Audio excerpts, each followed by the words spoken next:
Good, because lately I'm having trouble with certain aspects of that. Okay, I used that's to do it fine. impromptu all the time, but That's fine.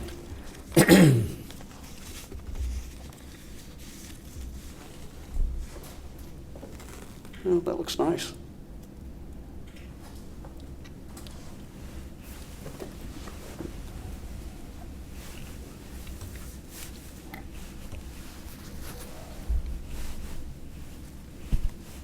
All right, Ready? we are recording. Okay, well, it's a pleasure to finally get to meet you. it's glad to meet you too. Yeah. Well, I'm going to kind of do this in a chronological fashion. That's usually the best way to do these things. First of all, where are you from? Where were you born, and how did you get your start in life? I was born in Pittsburgh, Pennsylvania. I don't think I lived there more than 6 months as a baby, and went to New York and then came out to Wisconsin and lived all over the state of Wisconsin. I was born with a heart problem, and at that time in history they didn't know much about the heart, so they just scared my mother to death. But I outgrew that and was a very active person ever since then. How did you get interested in the field of health and later, of course, rehabilitation? What was your academic training? Well, my academic training was in pre-medicine, health, and physical education. And I had what they call a combination course because back before World War II, I wanted to be able to get a job if I couldn't go right into med school because it was expensive. And I went to service. I enlisted right after Pearl Harbor and was called to service after my third year of college. And went into the medical corps as an instructor. As we were having our final bivouac, I had appendicitis out in the field.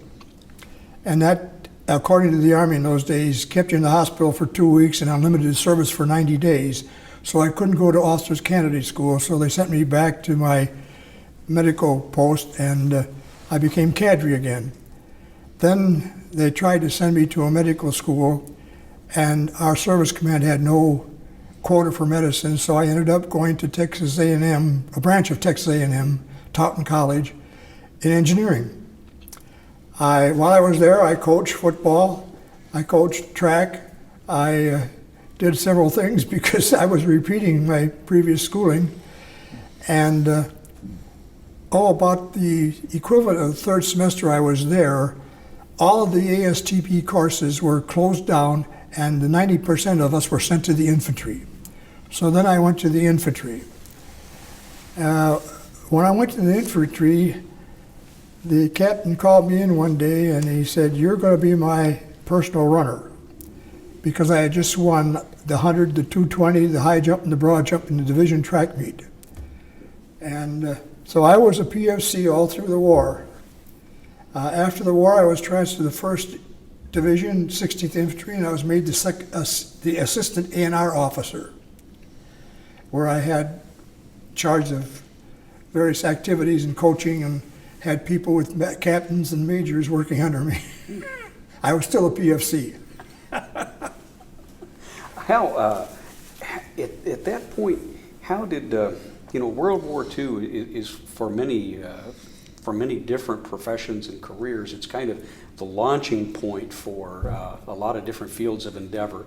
In World War II, because of the large numbers of young men who came back wounded with serious trauma, this really sort of launched, I guess, the field of rehabilitation studies in this country.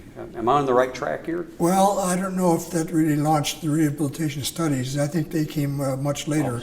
Yeah. But what it did do, for instance, we had more traumatic paraplegics and quadriplegics created during World War II that were civilians than veterans.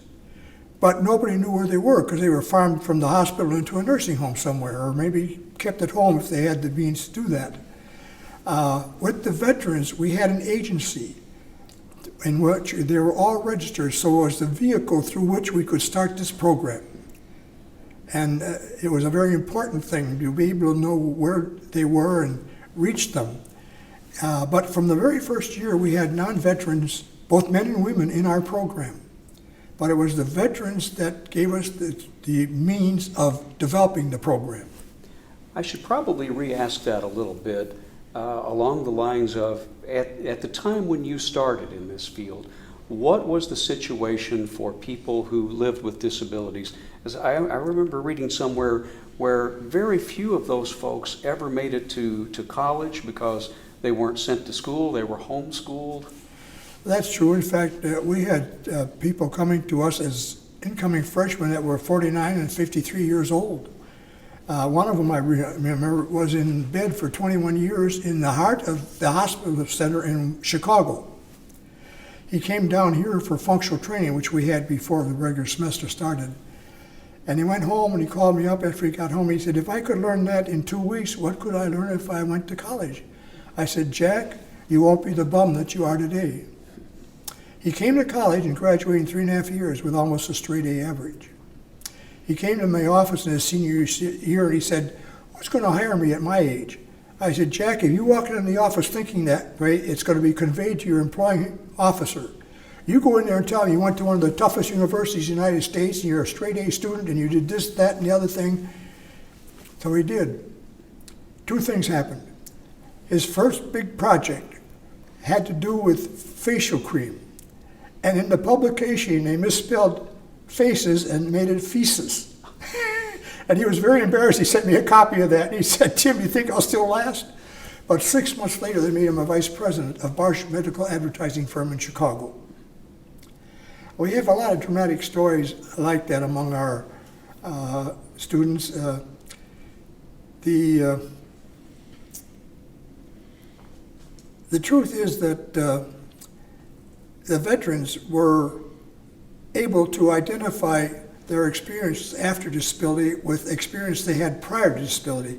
But those that were disabled early in life and not given normal schooling, normal social experience, normal types of challenges, had no concept of the reality of things. So many times they would think that what they were experiencing was just unique to them and not something that was an experience of all people. And this was another way that veterans helped us in guiding the non-veterans in the early years. When you came to the University of Illinois, as I understand it, the Rehabilitation Institute was over in Galesburg, and they were about to shut it down? Actually, the Galesburg was an undergraduate division of the university. It was created at the same time that Navy Pier was created. And it was created to absorb not only the returning veterans, but the number of high school graduates who could not go to college because they weren't going to go to service. The difference is that the governor decided to close Galesburg in 1949 and create a geriatrics research institute there, which did not persist. Navy Pier evolved into the University of Illinois in Chicago. At the time that they closed Galesburg, we thought our program was lost. And I took 20-some paraplegic-driven cars to march on the Capitol. The governor refused to see us. Before I got to Springfield, and this is interesting, I hope it's interesting to you, I called the local police, and I didn't want to have us create a traffic problem with 20-some cars in a convoy. About 3 officers came out and they talked to me for a while and they said, can you wait a minute or two? Yes. A few minutes later, about 7 more officers on motorcycles came by. And they led us through town, and at every intersection, they blocked the intersection so we'd go through and saluted every one of my veteran cars. When we got to the Capitol, the Capitol Police and the city police came belly to belly. And I could feel that there was integrity around. I'm a second-year man in Illinois from Wisconsin. I don't know what's going on. But we parked in the circle drive at the Capitol where it says Governor, Lieutenant Governor, and I thought, oh, we're in trouble. Police said, don't worry about it. When the governor refused to see us, Senator Thompson, who was, I think, the senior senator in the state at the time from Galesburg, and who I had a chance to meet, was going to meet with us over in the Armory. So we went over to the Armory, and we parked everywhere. I couldn't figure out why these officers were so willing to help me. One of them stood up when we were meeting at the Armory and said, We want you to know that whatever this redhead wants and whatever you want, you're going to get. I'm sitting there, what's going on? I later found out that they were all officers in the state police force until the governor took over, and at that time, that was under the spoil system. So the governors were fired. I mean, the police officers were fired by the governor. And, you know, it's ignorance phenomena. Out of that situation, we got the kind of help we needed to push the issue. The Chicago Tribune had a large picture in it with etched in black and said, "For whom the bells toll," with myself and Fred Haler, Director of Public Welfare. And that's how we finally got to this campus. We also came to this campus and demonstrated. At one time, I took planks from a scaffolding, paint scaffolding on Lincoln Hall, and put it over the steps, and had my wheelchair fellows wheel up and down to prove they could do it. We had no budget in the program from the state of the university for 8 years. But I had contracts with the VA, and I had contracts later with the State Division of Vocational Rehabilitation, and we made money on our sports program. Well, that sports program is a key to this whole thing. Tell me about the Wheelchair Basketball Association. Well, we founded the Wheelchair Basketball Association in 1949, in spring of 1949, and we conducted the first national tournament in Galesburg. Again, the bulk of the competitors were veterans, but there were a lot of non-veterans in there. In fact, some were only 14, 15, 16 years old. And that has grown now. It's got over 200 teams and an intercollegiate division for men, an intercollegiate division for women, and all sorts of things. But I developed that, and I developed wheelchair football and a few other sports at that time, because it was a way of projecting these people out into the community, out into the public eye. And the people in the audience could see something common about their participation in the regular sport.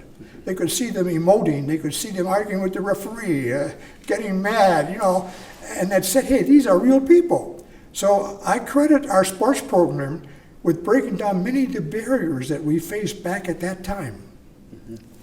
And it also gave the athletes a real sense of participation and everything else. Well, it did more than that. It overcame their self-confidence. It gave them, or their self-conscious, I should say, and gave them self-confidence. I had one boy who was a farmer. He left high school, I think at the end of his sophomore year, and enlisted. He came out of the war able-bodied, but had an accident and became a paraplegic. But he didn't have the veterans' benefits that the service-connected veterans had. He was socially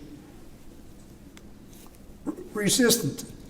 I wanted to put him in a ball game. He practiced every day, but he wouldn't go in the ball game. He was afraid. So to get him in a ball game one time, I said, Don, you foul out. Jack, you get kicked out for getting into a fight. You do this. And we got down to 4 fellas. Then he would win the ball game. He blossomed. He overcame it. And I understand I'm still a young man in this field at the time. I'm sitting on the sideline, and he's on the other side of the floor with his chest on his knees. And he comes over like this to see me. I said, oh my God, what have I done? He reached under the bleachers, grabbed the basketball, and sat up like this. You couldn't do that if he was paralyzed the way the VA hospital said he was paralyzed. He learned that on the basketball court. I couldn't have accomplished that in the therapy room. So really, with all our counseling and therapy and all the other services we had, our sports program was a real tool for projecting in the public eye, overcoming self-consciousness, developing self-confidence, and giving them a vehicle that they could convince other people of their ability. You started doing some things here that really kind of set the standard. You started with the first curb cuts. You started doing ramps. You started making buildings accessible. That must have been a huge undertaking with a big bureaucracy like a university this size. It was, and because we had taken that initiative and we had written standards for accessibility here on campus, and Illinois was one of the first states to have those standards. I later became the director of research for the American National Standards Institute. At that time, it was the American Standards Association. and I was Director of Research and Development, Secretary of the Steering and Sectional Committee, and eventually National Chairman of the American National Standards on Accessibility and Usability of Buildings Used by the Public. How did those, you did have some engineering background, if I remember from your earlier years. How did you start to come up with the ideas? They're pretty straightforward. They just make common sense. Well, when you're met with a challenge, you have to find a resolve for that challenge. And for about 3 or 4 years on campus, I was moving 300 to 600 sections of class from an inaccessible building to an accessible building. We only had 2 accessible buildings at that time. That made 600 professors mad at me. So I used that to get them to go to their deans and get some of the money, because the budget was structured different in those days, to do just addition to this room or this classroom or this building, whatnot. And it evolved over time. As we solved problems, I became aware of the need for accessibility, and not only accessibility, but usability. It's one thing to get into a building and then not be able to use it. Vertical access, facilities like toilets and whatnot. And because I had done that, they came to me. Washington did a survey and for the Veterans Administration, and they said that this was the most accessible place in the country.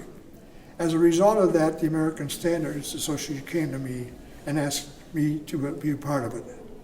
And my role was to be the Director of Research and Development. Well, a lot of things grow out of that. It's one thing to come up with a set of standards, a set of ideas, but you need legislation to implement that. You need the force of law in many cases to bring people along. Yes, and of course the American National Standards has no strength until a state makes it part of their building code. And that was an interesting experience too. Some states just adopted the American National Standards. Other states insisted on going to a procedure of their own. I remember going to one state in the north here, and I asked them, why don't you just adopt the standards? Oh, we have to go through all this by ourselves and substantiate it and then do it. Well, they were 3 years later than the other states in getting it done. But the standards themselves have no strength until enacted into state law or state building standards. Did a lot of people from around the country and around the world come here to see what you had done on campus, to get to take back those ideas? Oh yes, in fact I hosted the vice presidents and president of Wright State University years ago. I hosted the administrators and faculty from University of Missouri, which was one of the programs, the University Starter program.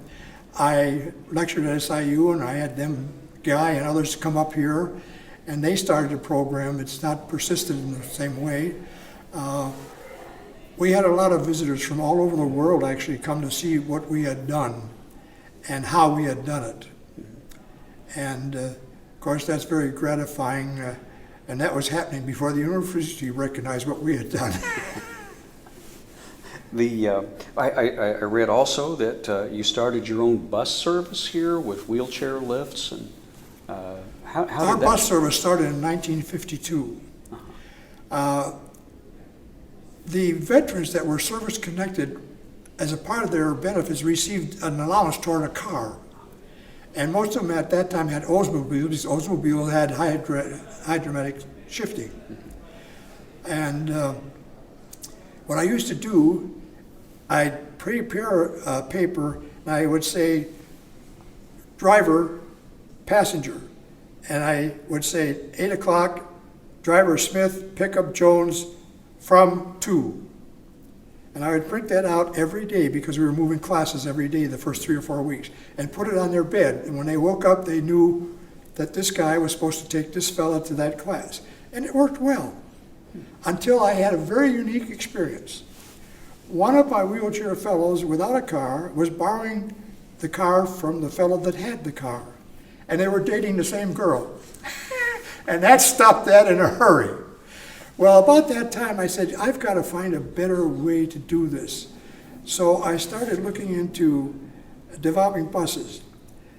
2 parents came down to visit with me, and one of them had an association with Greyhound Bus Company.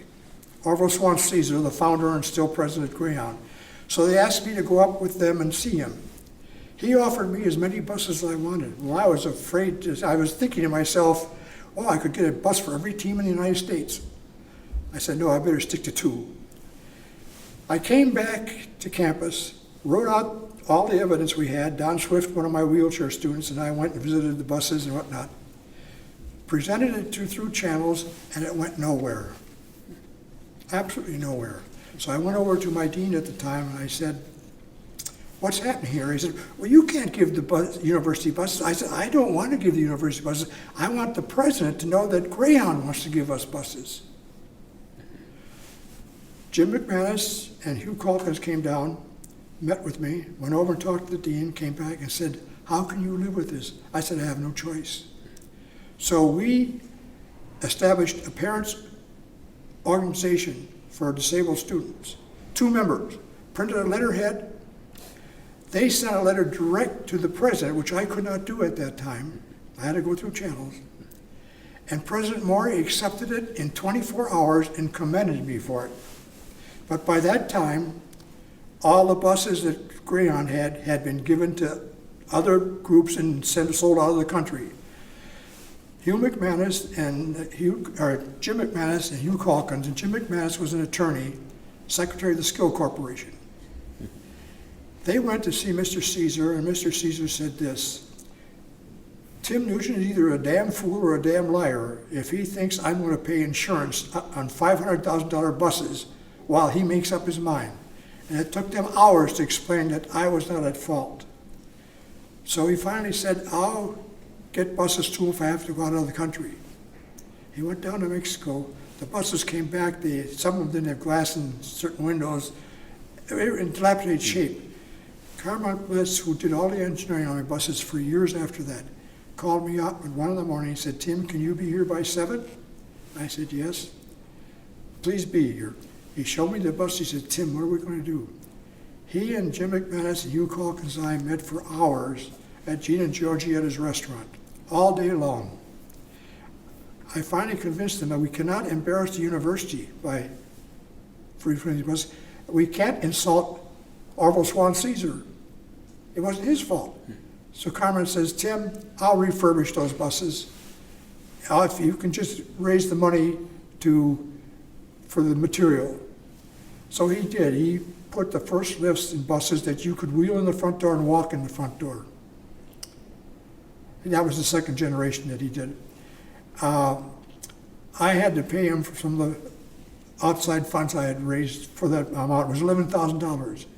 From that day on, he installed the lifts in maybe, I would say 15 to 20 buses we've had over the time. Highway buses and city buses. No cost to us. And he did it without patenting anything. He made it available to the world.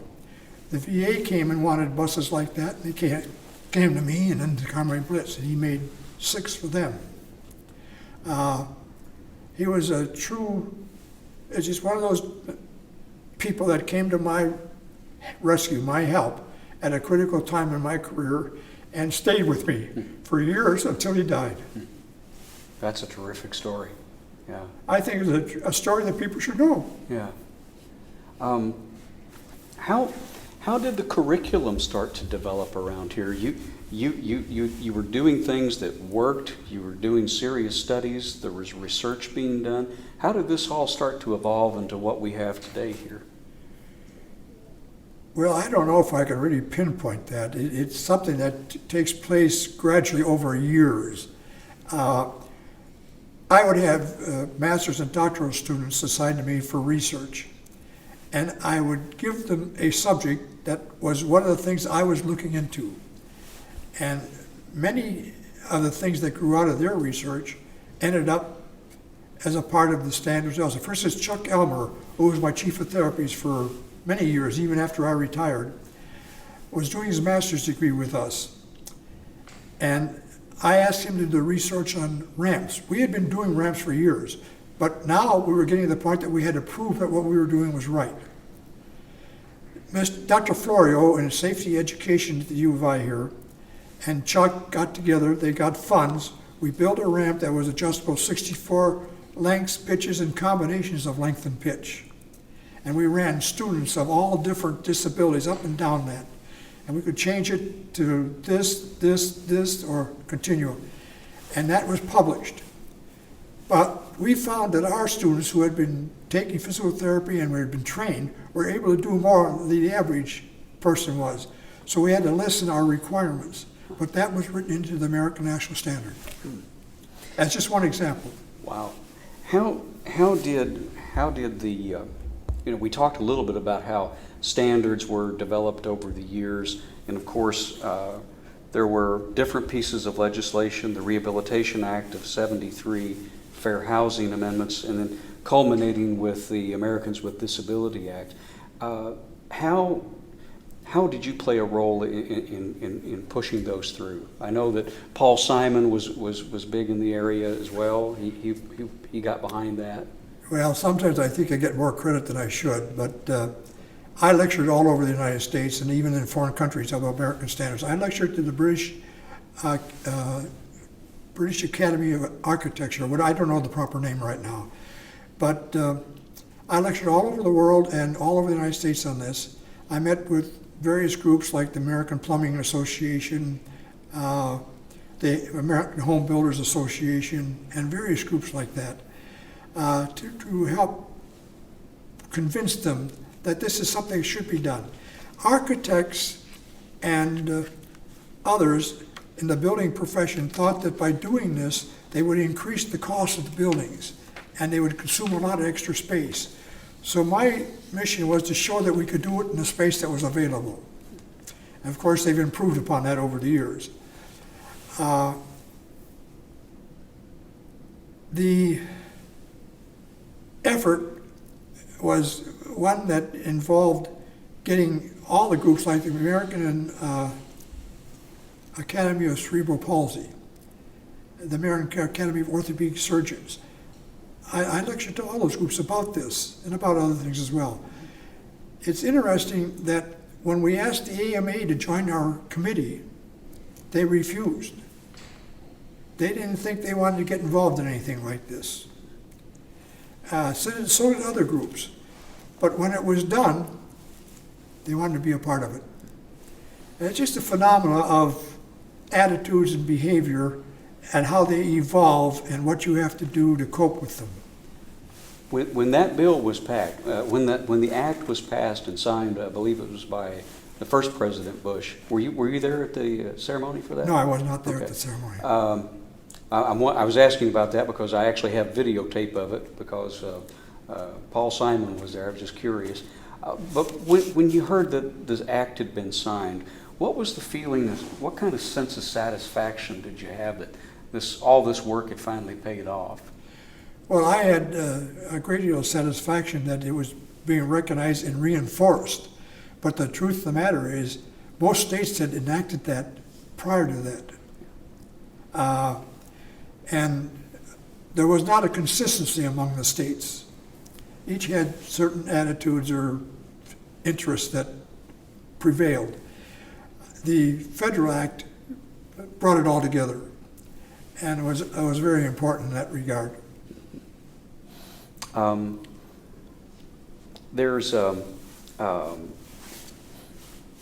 trying to get to, over the years as the program developed and grew, rehabilitation now extends to a much wider range of issues than physical disabilities. How has the center reached out to persons who have, let's say, learning disorders, the brain injured? A very, very large number of students that are here at the university and are being serviced by the Division of Rehabilitation and Education Services. Now it's called the Disability Resource and Educational Services, are learning disabilities, brain injury, and things like that. We had a few way back in the beginning years, but they were hidden even more than the ones with physical disability were. But now there's a very large number, and Dr. Hedrick and the staff and the college have done much to support them and alleviate the conditions so that they can pursue normal academics. And they're doing a wonderful job of it. It must have been just a really, as you look back, it must have been just a really neat thing to be kind of at ground zero as this whole thing took off and has grown into an international movement. What are your thoughts at this point in life about what you've seen happen, not only here but around the country as a result of what was accomplished at U Well, of of course, I? I'm pleased that these ideas were accepted and that they've been enforced and strengthened and even improved upon. It's a very gratifying thing. I don't take that gratification easy because I remember how it was at the beginning. And I could tell you some real horror stories about people actually going out of their way to try and get rid of me. And they don't belong here right now, but I was gratified, but I also was a bit disturbed by the fact that everybody wanted to put something into it to change it. Everybody wanted something to be identified with them. And it took a lot of effort on the part of some people to keep it as a standard that was uniform. One of the, when did you retire, Dr. Nugent? I retired in '85. 85. How have you remained active with the Institute and with the Well, I field? still serve on different committees and in different roles. I'm still very much involved with aspects of research in different areas.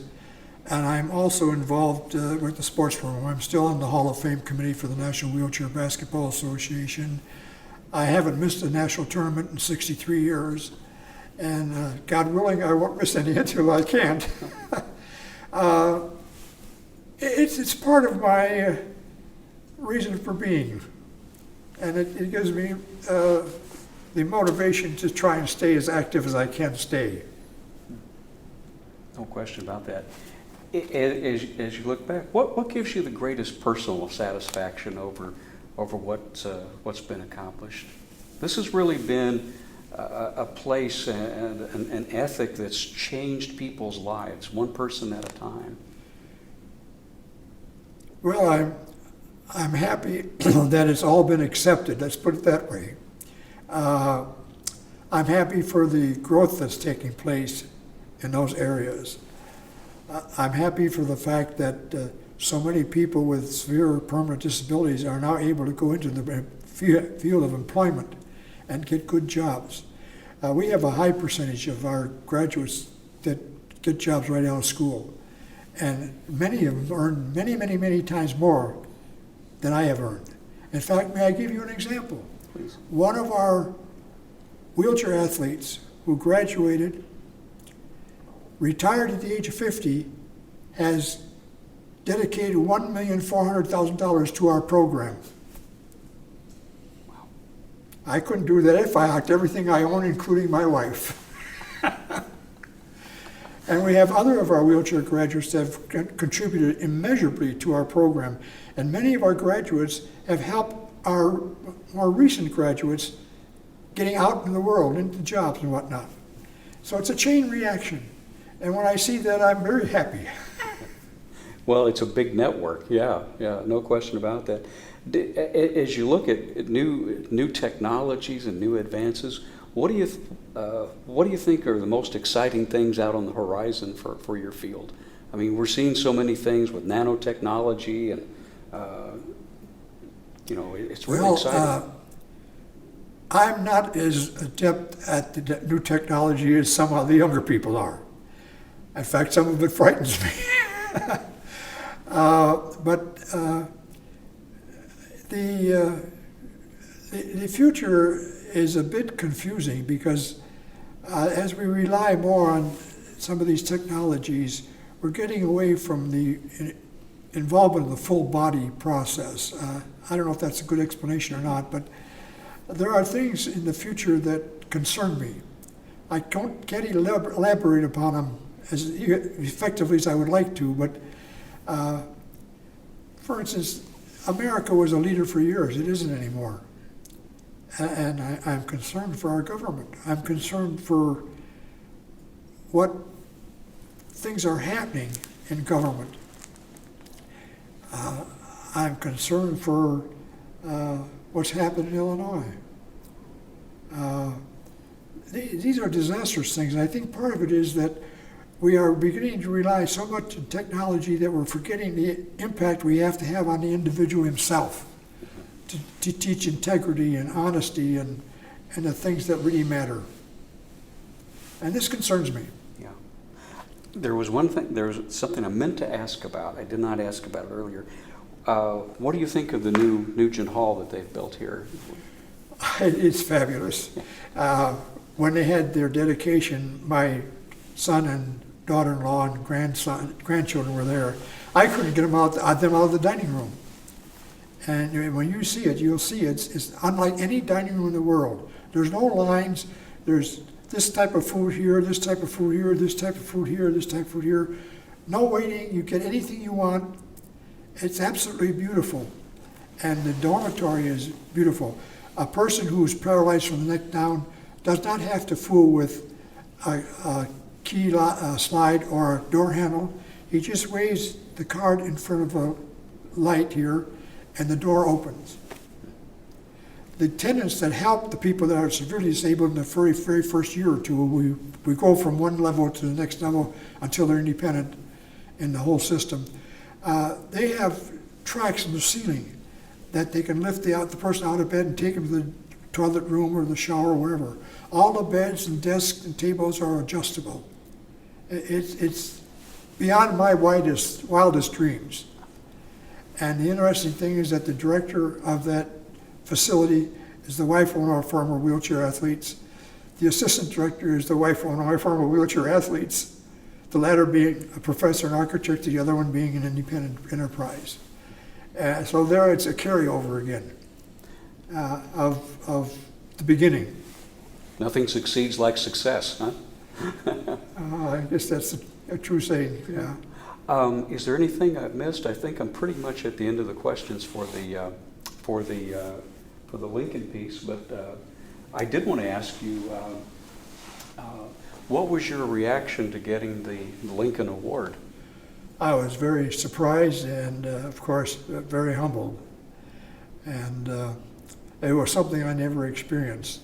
I was told at the time of the convocation, the woman that introduced me and made the presentation told me that she had nominated me over 20 years ago and that the governor had vetoed it. Oh. Was that Gail Pyatt who nominated you? Do you know who nominated you? At the time she first nominated me, she was Mrs. Hirschfield. Oh. Now, I'm sorry, I have a lapse of memory right now, Okay. but I can't. Oh, I've got the tape back at the office. A very gracious woman, very gracious woman. And she came up to me and she said, I want you to know that I nominated you 20 years ago and the governor vetoed it. Well, it's funny how these things work out, but I'm glad that it worked out for you. So I never did expect anything like that. And of course, President Stanley Eikenberry and people like that were pushing for my nomination, which I really appreciate. Mm-hmm. Yeah, I actually had the opportunity to interview him.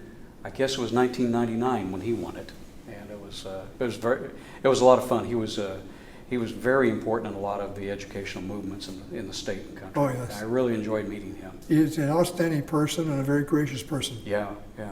Well, I think we're done. Thank you so much. I really appreciate it. Well, I hope I could do justice to it. I'm not as adept at this as I used to be. Oh, you did fine. You did fine. Thank you so much. Okay. Appreciate it.